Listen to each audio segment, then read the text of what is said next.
MP के सागर से एक चौंकाने वाला मामला सामने आया है, जहां एक रेप पीड़िता को जो आरोपी है डराता है, धमकाता है और कहता है कि इस आरोप में मेरे दोस्त को फंसा, और लड़की इतनी डर जाती है कि वो उसके दोस्त को फंसा देती है और वो जेल भी जाने वाला होता है। तभी उस बीच एक ऑफिसर की एंट्री होती है जो इस केस के इंचार्ज होते हैं और वो इस पूरे मामले को खोलते हैं।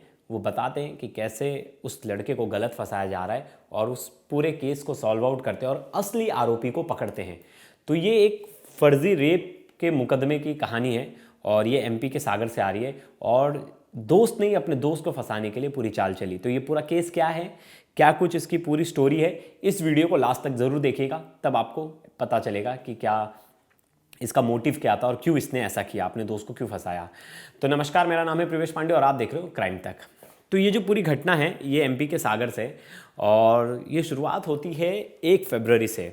1 फरवरी को एक पेरेंट्स पहुंचते हैं लोकल पुलिस स्टेशन और वो जाके कहते हैं कि हमारी साहब बेटी एक दिन से लापता है और हमें मिल नहीं रही, तो आप उसकी गुमशुदगी की रिपोर्ट लिख लीजिए और प्लीज़ जल्दी जल्दी हमारी बेटी को ढूंढ दीजिए। तो पुलिस भी तुरंत रिपोर्ट लिख लेती है। अब प्रॉब्लम ऐसी होती है कि जो लड़की है वो नाबालिग होती है, तो अंडर एज होने के कारण ज़्यादा उसके बारे में लोगों तक बता भी नहीं सकते और मीडिया में उसका नाम वगैरह डाल भी नहीं सकते थे कि लोग उसे ढूंढ ले। तो इन्हें डर लग रहा था कि कोई किडनैपिंग केस कुछ ऐसा ना हो, तो घर वाले बड़े परेशान थे। अब पुलिस मोबाइल नंबर, फ़ोन सब कुछ ले लेती है लड़की का और ये पहले दिन तो पुलिस ढूंढने की कोशिश करती है, नंबर सर्विलांस पे डालती है, लेकिन लड़की का नंबर बंद होता है और आसपास में कॉल डिटेल्स निकालते हैं। तो लड़की के जो रिसेंट कॉल हिस्ट्री है उससे एक दो जन से कांटेक्ट करने की कोशिश करती है। तो 2 दिन बाद जाके मतलब 3 फरवरी को लड़की को ढूंढ लिया जाता है। जब लड़की को ढूंढते हैं और लड़की को जब बरामद करके जब लाते हैं, रेस्क्यू कर लेती है पुलिस, तो लड़की से पूछताछ करती है कि बेटा आप कहाँ थे, आपके साथ क्या हुआ था, आप कहाँ चले गए थे। तो लड़की जो कहानी बताती है वो काफ़ी शॉकिंग है। लड़की एक लड़के का नाम बताती है जिसका नाम है अरुण।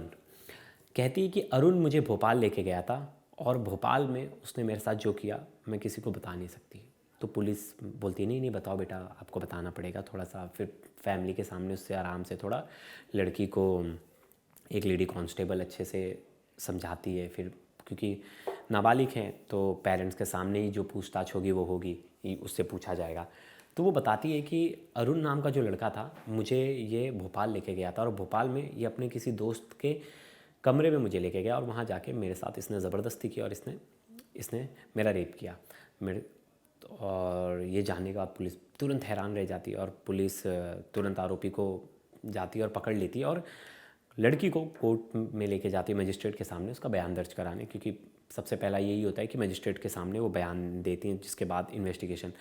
तो मजिस्ट्रेट के सामने भी लड़की पूरी यही कहानी बताती है कि अरुण नाम का लड़का था, मुझे भोपाल लेके गया था, भोपाल में अपने किसी दोस्त के यहाँ लेके गया, वहाँ जाके इसने मेरे साथ दुष्कर्म किया। अब यहाँ सब तक तो ठीक था। जब अब मजिस्ट्रेट के यहाँ से वापस आ गए, अब पुलिस की इन्वेस्टिगेशन यहाँ से शुरू होती है। तो पुलिस क्या करती है, पुलिस उससे पूछती है कि बेटा आपके साथ कहाँ हुआ था, क्या कौन सी जगह हुआ था, वो सब बताओ। तो जब इसे भोपाल लेकर जाया जाता है तो ये जिस जगह ये घटना हुई होती है, जिस जगह ये वारदात हुई होती है, वो बता नहीं पाती है, वो हिचकिचा जाती है और वो बार बार गलत इन्फॉर्मेशन देती है। तो जो इस केस के जो थाना प्रभारी थे विजय सिंह राजपूत, उन्हें कहीं ना कहीं थोड़ी सी गड़बड़ी यहाँ से समझ आई, क्योंकि वो समझ नहीं पा रही थी वो किस साइड। पहले पुलिस को लगा शायद लड़की मेंटल ट्रॉमा में और वो सच बता नहीं पा रही, जिसकी वजह से वो बार बार मिस्टेक कर दे रही है इन्फॉर्मेशन देने में। तो पहले वो जाते हैं और भोपाल स्टेशन से उतरते तो उससे पूछते बेटा किस बस से गए थे, किस गाड़ी से गए थे। तो वो जगह बार बार बदल रही थी, पहले उसने कहा कि इस जगह गए, वहाँ जा रहे थे तो पता चला नहीं नहीं यहाँ तो नहीं आई थी, सॉरी। फिर वो दूसरी जगह गए, वो बोली नहीं यहाँ भी नहीं आए थे, सॉरी मुझे ध्यान नहीं आ रहा है। तो अब पुलिस बोलती है अरे यार आप कैसे समझे। तो पुलिस बोलती है आपका मोबाइल उस समय चालू था। उसने कहा हाँ मेरा मोबाइल चालू था, मेरा ये नंबर भी चालू था। तो पुलिस हाँ जो लड़की है उसका मोबाइल नंबर के सिग्नल्स निकालती है, उसको ट्रेस करती है कि उस समय वो मोबाइल सिग्नल्स कहाँ कहाँ एक्टिव थे। तो पुलिस के सामने बड़े ही चौंकाने वाला फैक्ट सामने आता है। वो होता है कि लड़की का कोई मोबाइल नेटवर्क उस टाइम पे भोपाल में दिखता ही नहीं। पुलिस बोलती है अरे यार ये कैसे होता है, वापस से क्रॉस वेरीफाई करते कि अरे यार वापस देखो। लड़की का तो लड़की बोली मेरा मोबाइल फ़ोन चालू था, लड़की ने बात भी की है एक दो जन से। तो लड़की कैसे ऐसे हो सकता है कि लड़की का फ़ोन मोबाइल फ़ोन यहाँ ना हो भोपाल में। तो फिर जो लड़की की लोकेशन दिखाती है वो दिखाती है एमपी के सागर में ही, मतलब जहाँ इसने केस रजिस्टर्ड हुआ है, जहाँ की ये रहने वाली है। पुलिस का शक थोड़ा और गहराता है। अब केस जो है वो नाबालिग से जुड़ा हुआ था, तो पुलिस हर कदम फूक फूक के रखना चाहती कि इसमें कुछ गड़बड़ी ना हो। पता चला हम जैसा सोच रहे हैं वैसा ना निकले, हमें शक भी नहीं करना चाहिए लड़की की बातों पे। लेकिन पुलिस अपना इन्वेस्टिगेशन तो ईमानदारी से कर रही थी। उन्होंने बोला कि चलो एक बार जिस जगह की लोकेशन दिखा रहे हैं हम वहाँ के आसपास तलाशी लेते हैं, वहाँ आसपास के सीसीटीवी देखते हैं, वहाँ के हम फुटेजेस देखते हैं, वहाँ हम तफ्तीश करके देखते हैं कि क्या सच में लड़की वहाँ थी या उसका मोबाइल फ़ोन था या क्या ये गड़बड़ी है।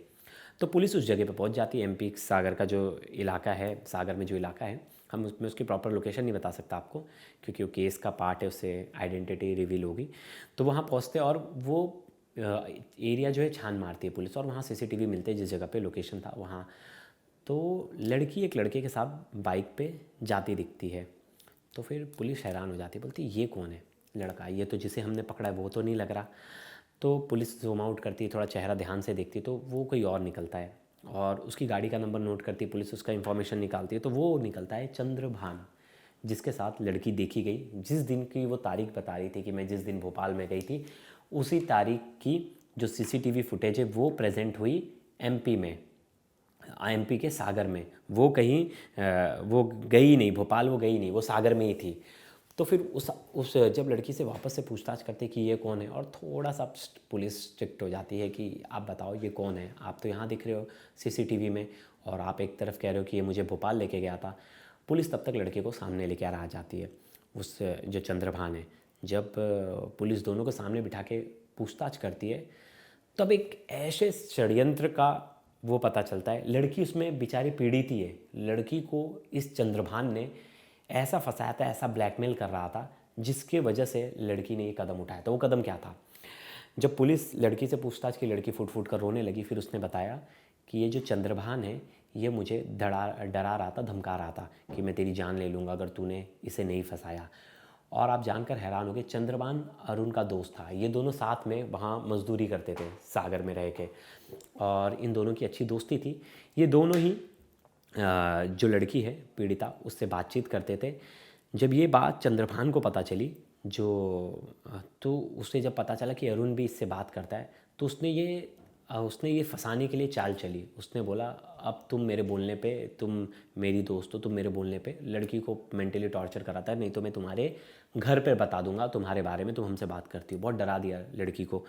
लड़की उसकी बातों में आ गई, वो भी डर गई बच्ची। तो वो डर गई, उसने कहा कि ठीक है, और उसने इसके जान से मारने की धमकी और डराने पे ये पुलिस के सामने बयान दे दिया कि ये अरुण उसे लेके गया था भोपाल, और अरुण ने ही ये सब कुछ किया है।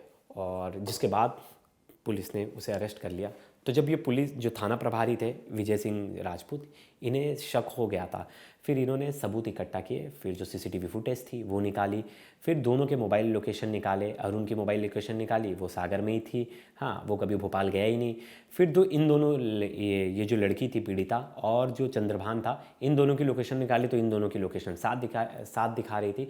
तो पुलिस के पास इतना एविडेंस इकट्ठा हो गया था, और लड़की का बयान भी पुलिस ने ले लिया था, जहाँ लड़की ने ये बताया कि मुझे जान का खतरा था, मुझे बार बार धमकी दे रहा था चंद्रभान कि मैं तुझे जान से मार दूंगा, तेरे माता पिता को भी मार दूंगा और तुझे बदनाम कर दूंगा। इस तरह की तमाम बातें उसने कही थी, जिसके बाद पीड़िता ने किसी और को फंसाया।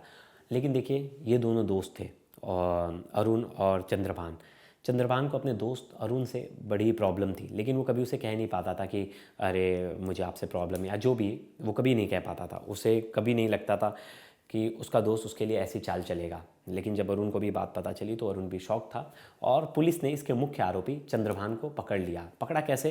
ये इन्वेस्टिगेशन के नेक्स्ट डे, जिस दिन पुलिस ने बोला हम कल तुझे वापस से बुलाएंगे पूछताछ के लिए, मतलब जिस दिन पुलिस ने इन लोग की सीसीटीवी देख ली थी, केस नेक्स्ट डे खुला, तो ये भाग गया था। फिर इसको वापस से पकड़ के लाई पुलिस, और पुलिस ने पूरा केस अच्छे से सॉल्व किया। मुझे लगता है पुलिस को इसी तरह से हर केसेस की इन्वेस्टिगेशन अच्छे तरीके से करनी चाहिए, क्योंकि कोई बेगुनाह ना फंसे।